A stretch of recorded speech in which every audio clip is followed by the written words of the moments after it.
আপনারা গোষ্ঠী দি গেলে তো না উঠছে অভ্যাস নাই আয়ুন বেড়া উঠছে দিই উত্তর আয়ুন ভাই না উঠলে ডর হরে আরে ভাই আয়ুন মে আপনার মো জানি তো অভ্যাস নাই আয়ুন উঠছে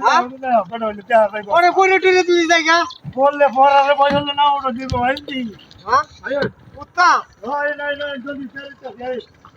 না কোনদিন উঠছি না তাজি উঠতে দেখি ওটা হ্যাঁ নিংদি কাঁচাটা দেন বইরে জায়গা ভাই ডর হরে রে আচ্ছা আস্তে আস্তে উঠুন বিসমিল্লাহ করে উঠুন আর বলদ না কিতা একটা এমন বলদ ধরার লাগি মনে দেয়া হইছে না বলদ নাওটা নিয়ে আমার ভাই এই বড় নাও রে কি হবে এ বলছি ওরে আল্লাহ রে লা ইলাহা ইল্লাল্লাহ দতু হইলে করে কিন্তু না কর আরে দেখল রে ও জানো ও ভাই ও ভাই ভাই কোনদিন উঠতে ভাই ভাই কোনদিন উঠতে ভাই ভাই ভাই আমার ভাই ও ভাই